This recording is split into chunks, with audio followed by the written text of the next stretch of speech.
Good morning student. तो जैसा कि हमने सेकंड चैप्टर हिंदी में कंप्लीट कर लिया था, अब करेंगे पार्ट 3। ठीक है, सेकंड चैप्टर हमारा कंप्लीट हो गया था, अब थर्ड चैप्टर हमको करना है।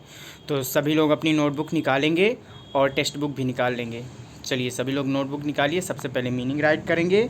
तो सब लोग पहले डालेंगे, जैसे इस पर पढ़ा है पार्ट 3 और पार्ट का नाम क्या है, डाक घर। ओके, तो शब्द और अर्थ डाल लीजिए जैसे आपने पिछले वाले चैप्टर पर डाला था। ठीक है, फिर इसके बाद अब राइट करेंगे मीनिंग। आपके जो बुक दी गई है उसके चैप्टर के पीछे मीनिंग दी रहती हैं, तो आप वहाँ से भी देख के राइट कर सकते हो या फिर यहाँ से राइट कर सकते हो। दिया गया अध्यापक। अध्यापक मीन्स क्या होता है, शिक्षक जो आपको पढ़ाते हैं। ओके, कार्यालय। कार्यालय मीन्स होता है दफ्तर। ओके, जैसे ऑफिस होता है ना, ऑफिस को बोलते हैं कार्यालय या दफ्तर। प्राप्त, प्राप्त करना यानी पाना, तो प्राप्त मीन्स पाया या मिला। आवश्यक, आवश्यक मीन्स ज़रूरी हो गया। लिफाफा, लिफाफा मीन्स कागज़ का खोल। आप देखते हो ना, कोई भी चीज़ आती है जब, तो उसमें लिफाफा लगा रहता है। ठीक है, जैसे आप चॉकलेट भी खाते हो तो उस पर भी रैपर लगा रहता है, उसको भी आप, वो किसका होता है, वो पॉलीथीन का होता है, लेकिन जब खत आता है तो उसमें लिफाफा लगा रहता है, वो कि कागज़ का होता है। पार्सल, पार्सल मीन्स होता है पार्सल, मतलब कोई चीज़ आती है आपके पास। ठीक है, कोई भी कुछ भी आपको मतलब दे सकता है, तो वही पार्सल हो गया। ओके, द्वारा, द्वारा मीन्स होता है जरिए से। आवश्यक, आवश्यक मीन्स हो गया ज़रूरी या फिर निश्चित। फिर सॉरी, अवश्य, अवश्य मीन्स होता है ज़रूरी या निश्चित। स्वस्थ, स्वस्थ मीन्स होता है ठीक, ठीक। ओके, स्वस्थ, हेल्दी। रसीद, रसीद मीन्स होता है पावती, इसको रसीद बोलते हैं ना। जैसे आप लोग जैसे फ़ीस जमा करते हैं तो रसीद मिलती है, कोई भी चीज़ करते हैं ना, जैसे कुछ सामान ख़रीदना होता है तो वहाँ पर रिसिप्ट मिलती है, रसीद मिलती है, वही हो गया रसीद।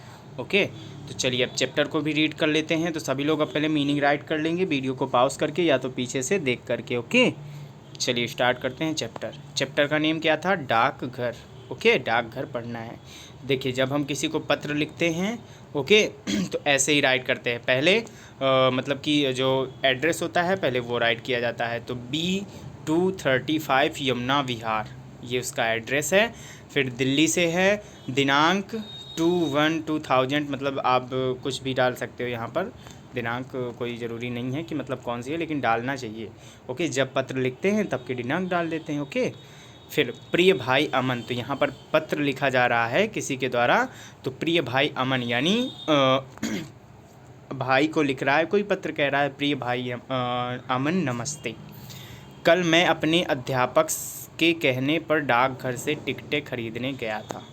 पत्र लिख रहा है भाई को कि कल मैं अपने अध्यापक के कहने पर डाकघर से टिकटें खरीदने गया था। मैं तुम्हें बताना चाहता हूँ कि वहाँ मैंने क्या क्या देखा। अब डाकघर के बारे में वो बताना चाहता है कि मैंने डाकघर में क्या क्या देखा। डाकघर के कार्यालय, डाकघर डाक के कार्यालय को कहते हैं। जो डाकघर रहता है ना, तो डाक के कार्यालय को कहते हैं, मतलब जहाँ पास डाक या चिट्ठी भेजी जाती है। ओके, तो डाकघर से हमें बहुत लाभ होता है, बता रहा है भाई को कि डाकघर से हमें बहुत लाभ होता है। यहाँ पर डाक भेजने प्राप्त करने का प्रबंध होता है, कोई भेज सकता है या फिर कोई रिसीव कर सकता है, ले सकता है। खिड़की के पीछे बैठे क्लर्क से लोग कार्ड, लिफाफे, टिकटें आदि खरीदते हैं। जो खिड़की के पीछे, मतलब खिड़की के अंदर एक ऑफिस में क्या बैठा रहता है, क्लर्क बैठा रहता है, जिससे लोग क्या खरीदते हैं, कार्ड हो गया, लिफाफा हो गया और टिकटें आदि खरीदते हैं। दूसरी ओर एक रजिस्ट्री करने वाला होता है और दूसरी ओर एक रजिस्टर करने में, मतलब रजिस्ट्री करता है उस पर। ठीक है, मुहर वहर लगाता है कि कहाँ से कौन सा पत्र आया है या किसको दिया जाएगा। ठीक है, रजिस्ट्री करता है वो, कहाँ के लिए भेजा जाएगा। किसी आवश्यक पत्र या पार्सल को रजिस्टर करके उसकी रसीद देता है। ठीक है, उसको रजिस्टर कर लेता है और उसकी रसीद दे देता है। ठीक है, कहाँ भेजा जाना है और उसकी रसीद दे देगा, कितने दिन में भेजा जाएगा। तीसरी ओर मनी ऑर्डर लेने वाला बैठता है। तीसरी ओर जो होता है वो मनी ऑर्डर जो आता है उसको लेने वाला बैठा होता है। डाकघर से हम अपने रिश्तेदारों, मित्रों को पत्र भेज सकते हैं, कह रहा है कि डाकघर के द्वारा हम अपने रिश्तेदारों को, रिलेशन वालों को और फ्रेंड्स को क्या भेज सकते हैं, लेटर भेज सकते हैं, पत्र भेज सकते हैं और उनके समाचार प्राप्त कर सकते हैं। जो भी उनका समाचार होता है, जो भी उनकी खबर होती है, हम जान सकते हैं। रुपए भेजने में भी यह हमारी सहायता करता है, अगर हमें रुपए भेजने हैं तो वो भी हम भेज सकते हैं। लोग डाकघर में बचत खाता खोलकर अपना रुपया जमा कराकर कापी यानी पासबुक पर मोहर लगवा लेते हैं। लोग डाकघर में क्या करते हैं, बचत खाता खोल लेते हैं, जैसे हम लोग बैंक पे खोल लेते हैं, और फिर उस पर क्या होता है, अपना रुपया जमा करवा देते हैं और पासबुक पर मोहर लगवा लेते हैं और ले लेते हैं। जब वे चाहें अपने खाते से पैसा निकलवा सकते हैं, मतलब जब उनको ज़रूरत होती है, जैसे हम बैंक में हैं तो जब ज़रूरत होती है तो पैसा निकलवा सकते हैं। बचत खाते के अतिरिक्त डाक दर द्वारा आवर्ती जमा, मतलब रिसिप्ट हो गई ना, रसीद, सावधि जमा मतलब कि जो जमा करने वाली रसीद हो गई और प्राप्त करने वाली रसीद हो गई। भविष्य निधि संचय, भविष्य के लिए कोई भी जैसे कोई संचय कर रहा है, मतलब इकट्ठा कर रहा है, उसकी रसीद हो गई है ना।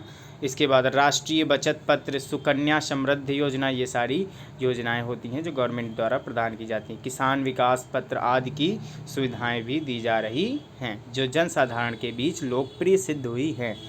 तुम भी एक दिन स्वयं डाकघर अवश्य जाना। भाई को कह रहा है कि तुम भी एक दिन जाना और तुम्हें भी बहुत सारी चीज़ें देखने को मिलेंगी। आशा है बहन अनिष्का स्वस्थ और प्रसन्न होगी, मतलब जो बहन है उसकी, वो कहता है कि मैं आशा करता हूँ कि वो बहन अनिष्का कैसी होगी, अच्छी होगी, ठीक है, ठीक होगी और खुश होगी। मम्मी और चाची भी मेरा प्रणाम कहना, मम्मी और चाची को भी मेरा प्रणाम कहना। तुम्हारा भाई रजत गोयल। ठीक है, हमने पढ़ लिया, चैप्टर में ये दिया गया था। अब क्या करना है, आपको चैप्टर एक बार रीड कर लेना है, फिर उसके बाद करेंगे इसकी एक्सरसाइज। तो चलिए नेक्स्ट वीडियो पर इसकी एक्सरसाइज कंप्लीट करेंगे, तब तक आप लोग मीनिंग लर्न करेंगे और चैप्टर को रीड करेंगे।